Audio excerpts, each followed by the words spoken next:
ನಡಿ ಈಗ ಶುರು ಮಾಡೋಣ. ಕೇಸರಿಯಿಂದ ಮನೋಲ್ಲಾಸ ಮನಸ್ಸು ಮತ್ತೇರಿ ಕುಣಿದಾಡಿದೆ ನೋಡು, ಮನಸ್ಸು ಮತ್ತೇರಿ ಕುಣಿದಾಡಿದೆ ನೋಡು. ಕ್ಷಣ ಕ್ಷಣವೂ ಆಚರಿಸಿ ಕೇಸರಿ ಹಬ್ಬ. ವಿಮಲ್ ಬಾಯಲ್ಲಿ ಹೇಳಿ ಕೇಸರಿ. ಪ್ರಜ್ವಲ್ ರೇವಣ್ಣಗೆ ಮತ್ತೊಂದು ಕಾನೂನು ಕಂಟಕ ಎದುರಾಗಿದೆ. ಪ್ರಜ್ವಲ್ ವಿರುದ್ಧ ದಾಖಲಾದ 3ನೇ ಎಫ್ಐಆರ್ನಲ್ಲಿ ಕಠಿಣ ಸೆಕ್ಷನ್ಗಳನ್ನು ದಾಖಲು ಮಾಡಲಾಗಿದೆ. ಹೀಗಾಗಿ ಪ್ರಜ್ವಲ್ ರೇವಣ್ಣಗೆ ಕಾನೂನು ಮತ್ತಷ್ಟು ಕಗ್ಗಂಟಾಗಲಿದೆ.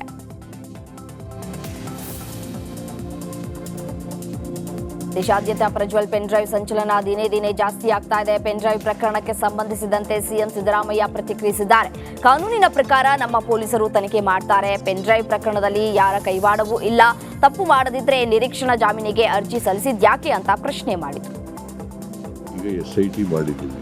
ನನಗೆ ನಮ್ಮ ಪೊಲೀಸ್ನವ್ರ ಬಗ್ಗೆ ವಿಶ್ವಾಸ ಇದೆ, ನಂಬಿಕೆ ಇದೆ. ಅವರು ಕಾನೂನು ರೀತಿಯ ಇನ್ವೆಸ್ಟಿಗೇಷನ್ ಮಾಡಿ ತನಿಖೆ ಮಾಡಿ ವರದಿ ಕೊಡ್ತಾರೆ ಅಂತಕ್ಕಂಥ ನಂಬಿಕೆ ಇದೆ. ಯಾಕೆಂದರೆ ಹಿಂದೆ ಎಲ್ಲ SIT ನಾವು ಇದನ್ನು ಮಾಡಿದ್ದೀವಿ, CBI ಕೊಟ್ಟಿದ್ದೀವಿ. BJPಯವರು ಯಾವತ್ತೂ ಕೂಡ CBIಗೂ ಒಂದು ಕೇಸ್ ಕೊಟ್ಟಿರಲಿಲ್ಲ. 13ರಿಂದ 18ರವರೆಗೆ ಒಂದೇ ಒಂದು ಕೇಸ್ ಕೊಟ್ಟಿರಲಿಲ್ಲ. ನಾವಿದ್ದು 13-18 ನಾವಿದ್ವಿ. ಆಗ ಏನಂತ ಕರಿತಿದ್ರು ಅಂತಂದರೆ ಕರಪ್ಷನ್ ಬ್ಯೂರೋ ಆಫ್ ಇನ್ವೆಸ್ಟಿಗೇಷನ್ ಅಂತ ಕರಿತಿದ್ರು. ಇದೇ BJPಯವರು ಕರಪ್ಷನ್ ಬ್ಯೂರೋ ಆಫ್ ಇನ್ವೆಸ್ಟಿಗೇಷನ್. ದೇವೇಗೌಡರು ಏನಂತ ಕರಿತಿದ್ರು ಗೊತ್ತಾ? ಚೋರ್ ಬಚಾವ್ ಸಂಸ್ಥೆ ಅಂತ ಕರಿತಿದ್ರು. ಸಂಸದ ಪ್ರಜ್ವಲ್ ರೇವಣ್ಣ ಅಶ್ಲೀಲ ವಿಡಿಯೋ ಪ್ರಕರಣಕ್ಕೆ ಸಂಬಂಧಿಸಿದಂತೆ ಪೆನ್ ಡ್ರೈವ್ ಬಿಡುಗಡೆ ಮಾಡಿದ ದೇವರಾಜೇಗೌಡ ಅರೆಸ್ಟ್ ಆಗಿದ್ದಾರೆ. ಗುಹಿಲಾಳ್ ಟೋಲ್ ಬಳಿ ಹಿರಿಯೂರು ಪೊಲೀಸರು ಬಂಧಿಸಿದ್ದಾರೆ. ಇನ್ನು ಹಾಸನ ಪೊಲೀಸರ ಮಾಹಿತಿಯನ್ನು ಆಧರಿಸಿ ಕಾರ್ಯಾಚರಣೆಗೆ ಇಳಿದ ಗ್ರಾಮಾಂತರ ಠಾಣೆ ಪೊಲೀಸರು ದೇವರಾಜೇಗೌಡರನ್ನ ಅರೆಸ್ಟ್ ಮಾಡಿದ್ದಾರೆ. ಪೆನ್ ಡ್ರೈವ್ ಪ್ರಕರಣ ಸಂಬಂಧ ಸಭಾಪತಿ ಬಸವರಾಜ ಹೊರಟ್ಟಿ ಆಕ್ರೋಶ ವ್ಯಕ್ತಪಡಿಸಿದ್ದಾರೆ. ಇಂತಹದ್ದು ನಮ್ಮ ರಾಜ್ಯದಲ್ಲಿ ನಡೆದಿರೋದು ದುರ್ದೈವ. ಮಾನ ಮರ್ಯಾದೆ ಇದ್ದವರು ರಾಜಕೀಯದಲ್ಲಿ ಇರಬಾರದು. ಪ್ರತಿದಿನ ಒಬ್ಬೊಬ್ಬರು ಮಾತನಾಡುವುದು ಸರಿಯಲ್ಲ. ನ್ಯಾಯಾಲಯದ ಆದೇಶ ಬರುವವರೆಗೂ ಎಲ್ಲರೂ ಸುಮ್ಮನಿರಿ ಅಂತ ಹೇಳಿ ಕಿಡಿಕಾರಿದ್ರು. ಇವೆಲ್ಲ ನಮ್ಮ ದೇಶದ ದುರ್ದೈವ, ನಮ್ಮ ದುರ್ದೈವ. ಇಂಥ ಒಂದು ಸುಸಂಸ್ಕೃತ ನಾಡಾದಂಥ ಕರ್ನಾಟಕದಲ್ಲಿ ಇಂಥೆಲ್ಲ ನಡೀಬಾರ್ದು. ಇಡೀ ದೇಶ ಜಗತ್ತು ನೋಡ್ತೀವಿ, ನಮಗೆಲ್ಲ ನಾಚಿಕೆ ಬರ್ತದೆ. ಕೊನೆಗೆ ಏನು ಅನಿಸ್ತಿದೆ ಅಂದರೆ ಮರ್ಯಾದೆ ಇದ್ದವರು ರಾಜಕಾರಣದಲ್ಲಿ ಇರಬಾರ್ದು ಅನ್ನೋಂಥ ಭಾವನೆ ಇವತ್ತು ಎಲ್ಲರಿಗೂ ವ್ಯಕ್ತ ಆಗ್ತಿದೆ. ಆಗಬಾರ್ದು ಅನ್ನೋಂಥದ್ದು ಆಸೆ ಇತ್ತು ನಮ್ಮದಿದೆ. ಈಗಲಾದರೂ ಅದನ್ನ ದಿನ ಒಬ್ಬರು ಅದಕ್ಕೆ ಪರ ವಿರೋಧ ಹೇಳೋ ಬದಲಿ ಕೋರ್ಟು ಕಾನೂನು ಇದಾವೆ. ಏನು ಕಾನೂನು ಕೋರ್ಟ್ ತೀರ್ಮಾನ. ಪ್ರಜ್ವಲ್ ವಿರುದ್ಧ ಲೈಂಗಿಕ ದೌರ್ಜನ್ಯ ಆರೋಪಕ್ಕೆ ಸಂಬಂಧಿಸಿ ಮಂಡ್ಯದಲ್ಲಿ ನಿಖಿಲ್ ಕುಮಾರಸ್ವಾಮಿ ಪ್ರತಿಕ್ರಿಯೆ ಕೊಟ್ಟಿದ್ದಾರೆ. ಪೆನ್ಡ್ರೈವ್ ಕೇಸ್ ಪಾರದರ್ಶಕವಾಗಿ ನಡೆಯಬೇಕು, ಆದರೆ ತನಿಖೆಯನ್ನ ಪಾರದರ್ಶಕವಾಗಿ ನಡೆಸ್ತಾ ಇಲ್ಲ. ಪ್ರಕರಣವನ್ನ CBI ನಡೆಸಬೇಕು, ಅವರಿಗೆ ತನಿಖೆ ವಹಿಸಬೇಕು ಅಂತ ನಿಖಿಲ್ ಕುಮಾರಸ್ವಾಮಿ ಹೇಳಿಕೆ ಕೊಟ್ಟಿದ್ದಾರೆ. ಪೆನ್ಡ್ರೈವ್ ವಿಚಾರವಾಗಿ ಈಗಾಗಲೇ ರಾಜ್ಯ ಸರ್ಕಾರ SIT ಅನ್ನು ರಚನೆ ಮಾಡಿದ್ದಾರೆ. ನಾವು ಅದನ್ನು ಸ್ವಾಗತಿಸಿದ್ದೇವೆ.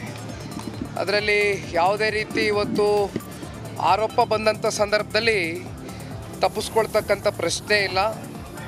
ಆರೋಪ ಬಂದಿದೆ, SIT ರಚನೆ ಆಗಿದೆ. ಹಾಗಾಗಿ ಈಗಾಗಲೇ ತನಿಖೆ ನಡೀತಾ ಇದೆ. ಆದರೆ ತನಿಖೆ ಪಾರದರ್ಶಕವಾಗಿ ನಡೀತಾ ಇದೆಯಾ ಇಲ್ವಾ ಅಂತಕ್ಕಂಥದ್ದು ಇವತ್ತು ರಾಜ್ಯದ ಜನತೆಯ ಒಂದು ಮನಸ್ಸಿನಲ್ಲಿ ಇರ್ತಕ್ಕಂಥ ಒಂದು ಪ್ರಶ್ನೆ. ಇತ್ತೀಚಿನ ದಿನಗಳಲ್ಲಿ ಆಗಿರ್ತಕ್ಕಂಥ ರಾಜಕಾರಣದ ಬೆಳವಣಿಗೆಗಳೇನಿದೆ ಇದನ್ನೆಲ್ಲ ಗಮನಿಸಿದಾಗ ಎಲ್ಲೋ ಒಂದು ಕಡೆ ಪಾರದರ್ಶಕವಾಗಿ ಇವತ್ತು ಈ ತನಿಖೆ ನಡೀತಾ ಇದೆಯಾ ಅಂತಕ್ಕಂಥದ್ದು ಬಹುತೇಕ ಪ್ರತಿಯೊಬ್ಬರಲ್ಲೂ ಇವತ್ತು ಒಂದು ಪ್ರಶ್ನೆ ಮೂಡಿದೆ. ಹಾಗಾಗಿ ನಿನ್ನೆ ದಿನ ಕೂಡ ನಮ್ಮ ಕೋರ್ ಕಮಿಟಿ ಅಧ್ಯಕ್ಷರಾಗಿದ್ದ ರಾಜ್ಯಪಾಲರಿಗೆ ಜೆಡಿಎಸ್ ನಿಯೋಗ ದೂರು ನೀಡಿದ ವಿಚಾರ ಸಂಬಂಧ DK ಶಿವಕುಮಾರ್ ಕಿಡಿಕಾರಿದ್ದಾರೆ. ಬಸವಣ್ಣ ತತ್ವ ಉಲ್ಲೇಖಿಸಿ ಜೆಡಿಎಸ್ ನಾಯಕರ ಆರೋಪಕ್ಕೆ DCM DK ಶಿವಕುಮಾರ್ ತಿರುಗೇಟನ್ನ ಕೊಟ್ಟಿದ್ದಾರೆ. ಲೋಕದ ಡೊಂಕು ನೀವೇಕೆ ತಿದ್ದುವಿರಿ? ನಿಮ್ಮ ತನುವ ಸಂತೈಸಿ, ನಿಮ್ಮ ಮನವ ಸಂತೈಸಿ, ಮೊದಲು ನಿಮ್ಮ ಮನೆ ಸರಿ ಮಾಡ್ಕೊಳ್ಳಿ ಅಂತ ಕಿವಿ ಮಾತನ್ನ ಹೇಳಿದ್ದಾರೆ. ಮಾಡ್ತಾ ಇರೋದು ಬಸವಣ್ಣನ ಕೆಲಸ, ರಾಜ್ಯದ ಕೆಲಸ. ಓಕೆ, ಬಸವಣ್ಣವ್ರು ಏನು ಹೇಳಿದ್ದಾರೆ? ಲೋಕಕ್ಕೆ ಲೋಕದ ಡೊಂಕು ಲೋಕದ ಡೊಂಕಕ್ಕೆ ನೀವೇಕೆ ತಿದ್ದುವಿರಿ? ನಿಮ್ಮ ತನವ ಸಂತೈಸಿಕೊಳ್ಳಿ, ನಿಮ್ಮ ಮನವ ಸಂತೈಸಿಕೊಳ್ಳಿ. ಬೇರೆಯವರ ಇದಕ್ಕೆ ಯಾಕೆ ಫಸ್ಟು ಇದೇ ಅಂತರಂಗ. ವಕೀಲ ದೇವರಾಜೇಗೌಡ ವಿರುದ್ಧ ಕಾಂಗ್ರೆಸ್ ದೂರು ನೀಡಿದೆ. ಕೆಪಿಸಿಸಿ ಪ್ರಚಾರ ಸಮಿತಿಯಿಂದ ಹೈಗ್ರೌಂಡ್ಸ್ ಠಾಣೆಗೆ ಕೆಪಿಸಿಸಿ ಪ್ರಧಾನ ಕಾರ್ಯದರ್ಶಿ ಎಸ್ ಮನೋಹರ್ ನೇತೃತ್ವದಲ್ಲಿ ದೂರು ನೀಡಲಾಗಿದೆ. ವಕೀಲ ದೇವರಾಜೇಗೌಡರ ಕುಖ್ಯಾತಿ ಗೊತ್ತಾಗಿದೆ. ಮಹಿಳೆಯರಿಗೆ ನ್ಯಾಯ ಕೊಡಿಸುವುದಾಗಿ ದೌರ್ಜನ್ಯವೆಸಗಿದ್ದಾರೆ. ಸಂತ್ರಸ್ತೆ ದೂರು ಕೊಟ್ಟ ನಂತರ ನಾಪತ್ತೆಯಾಗಿದ್ದಾರೆ. ದೇವರಾಜೇಗೌಡರ ಮೇಲೂ ಕಾನೂನು ಕ್ರಮವನ್ನು ಕೈಗೊಳ್ಳಬೇಕು ಅಂತ ಹೇಳಿ ಕಿಡಿಕಾರಿದ್ದಾರೆ. ರಾಷ್ಟ್ರ ರಾಜಕಾರಣದಲ್ಲಿ ಪ್ರಜ್ವಲ್ ಪೆನ್ ಡ್ರೈವ್ ಕೋಲಾಹಲ ಜೋರಾದ ಬೆನ್ನಲ್ಲೇ ದೋಸ್ತಿಗಳಲ್ಲಿ ಪೆನ್ ಡ್ರೈವ್ ಭಿನ್ನಾಭಿಪ್ರಾಯ ಶುರುವಾದಂತೆ ಕಾಣ್ತಾ ಇದೆ. ಮೈತ್ರಿ ಬಗ್ಗೆ ಅಪಸ್ವರ ಎತ್ತದಂತೆ ರಾಜ್ಯದ ನಾಯಕರಿಗೆ ಹೈಕಮಾಂಡ್ ಸೂಚನೆ ಕೊಟ್ಟಿದೆ. ಪ್ರಜ್ವಲ್ ರೇವಣ್ಣ ಕೇಸ್ನಲ್ಲಿ ಗೊಂದಲದ ಹೇಳಿಕೆಗೆ ಹೈಕಮಾಂಡ್ ಗರಂ ಆಗಿದೆ. ಪರಿಷತ್ ಚುನಾವಣೆಯಲ್ಲೂ ಮೈತ್ರಿ ಮುಂದುವರಿಯಲಿದೆ. ಪರಿಷತ್ ಅಭ್ಯರ್ಥಿ ಆಯ್ಕೆ ಬಗ್ಗೆ ಸಭೆ ಮಾಡಿ ತೀರ್ಮಾನಿಸಲಾಗುತ್ತೆ. ಜೊತೆಗೆ ಜೆಡಿಎಸ್ ಬಿಜೆಪಿ ರಾಷ್ಟ್ರೀಯ ಮಟ್ಟದಲ್ಲಿ ಹೊಂದಾಣಿಕೆ ಆಗಿದೆ ಅಂತ ರಿಪಬ್ಲಿಕ್ ಕನ್ನಡಗೆ ವಿಪಕ್ಷ ನಾಯಕ ಆರ್ ಅಶೋಕ್ ಹೇಳಿದ್ದಾರೆ. ಬಿಜೆಪಿ ಸಾಮಾಜಿಕ ಜಾಲತಾಣ ಮುಖ್ಯಸ್ಥನ ಬಂಧನ ವಿಚಾರಕ್ಕೆ ಆರ್ ಅಶೋಕ್ ಆಕ್ರೋಶ ವ್ಯಕ್ತಪಡಿಸಿದ್ದಾರೆ. ಬೆಂಗಳೂರಿನಲ್ಲಿ ಮಾತನಾಡಿದ ಅವರು, ಅನುಮಾನ ಇಲ್ಲ, ಸಿದ್ದರಾಮಯ್ಯ ಸರ್ಕಾರ ಉಳಿಯಲ್ಲ ಅಂತ ಕಾಂಗ್ರೆಸ್ನವರೇ ಹೇಳ್ತಾ ಇದ್ದಾರೆ. ಸರ್ಕಾರ ಬೀಳೋ ಹಂತಕ್ಕೆ ಬಂದಿದೆ, ಪಿಕ್ಚರ್ ಬಾಕಿ ಇದೆ. ಬಹಳ ಜನ ಕಾಂಗ್ರೆಸ್ ಶಾಸಕರು ನಮ್ಮ ಸಂಪರ್ಕದಲ್ಲಿದ್ದಾರೆ ಅಂತ ಸರ್ಕಾರ ಪತನದ ಬಗ್ಗೆ ಭವಿಷ್ಯ ನುಡಿದಿದ್ದಾರೆ. ದೇಶದ ಅತ್ಯುನ್ನತ ನಾಗರಿಕ ಪುರಸ್ಕಾರ ಪದ್ಮ ಪ್ರಶಸ್ತಿಗಳನ್ನು ವಿವಿಧ ಕ್ಷೇತ್ರಗಳಲ್ಲಿ ಸಾಧನೆಗೈದ ಸಾಧಕರಿಗೆ ಪ್ರದಾನವನ್ನ ಮಾಡಲಾಯಿತು. ಸಾಮಾಜಿಕ ಕಾರ್ಯ ವಿಭಾಗದಲ್ಲಿ ಕೆಎಸ್ ರಾಜಣ್ಣ ಹಾಗೂ ಕಲಾ ವಿಭಾಗದಲ್ಲಿ ಅನುಪಮಾ ಹೊಸಕೆರೆಗೆ ಪದ್ಮಶ್ರೀ ಪ್ರದಾನವನ್ನ ಮಾಡಲಾಯಿತು. ಸಾಧಕ ಕೆಎಸ್ ರಾಜಣ್ಣ ಪೋಲಿಯೋದಿಂದ ಒಂದು ಕಡೆ ಕೈ ಮತ್ತು ಕಾಲುಗಳನ್ನು ಕಳೆದುಕೊಂಡ್ರು. ತಮ್ಮಂತ ದಿವ್ಯಾಂಗಿಗಳ ಪರ ಕೆಲಸವನ್ನ ಮಾಡೋದಕ್ಕೆ ನಿರ್ಧರಿಸಿದ್ರು. ಅವರ ಅಪಾರ ಸೇವೆಗೆ ಪದ್ಮ ಪುರಸ್ಕಾರ ಒಲಿದು ಬಂದಿದೆ. ಇನ್ನು ಕನ್ನಡದ ಮತ್ತೊಬ್ಬ ಸಾಧಕಿ ಬೆಂಗಳೂರಿನ ಅನುಪಮಾ ಹೊಸಕೆರೆ ಪದ್ಮಶ್ರೀ ಪ್ರಶಸ್ತಿಗೆ ಪಾತ್ರರಾದರು. ಬೊಂಬೆಯಾಟದಲ್ಲಿ ಅನುಪಮಾ ಅವರ ಸೇವೆ ಗುರುತಿಸಿ ರಾಷ್ಟ್ರಪತಿ ದ್ರೌಪದಿ ಮುರ್ಮು ಅವರು ಪದ್ಮಶ್ರೀ ಪ್ರಶಸ್ತಿಯನ್ನ ಪ್ರದಾನವನ್ನ ಮಾಡಿದ್ದಾರೆ. ದಕ್ಷಿಣ ಕನ್ನಡ ಜಿಲ್ಲೆಯನ್ನೇ ಬೆಚ್ಚಿ ಬೀಳಿಸಿದ್ದ, ರಾಜ್ಯಾದ್ಯಂತ ಸಂಚಲನ ಮೂಡಿಸಿದ್ದ ಬಿಜೆಪಿ ಮುಖಂಡ ಪ್ರವೀಣ್ ನೆಟ್ಟಾರು ಕೊಲೆ ಪ್ರಕರಣದ ಆರೋಪಿಗಳು ಕೊನೆಗೂ ಅರೆಸ್ಟ್ ಆಗಿದ್ದಾರೆ.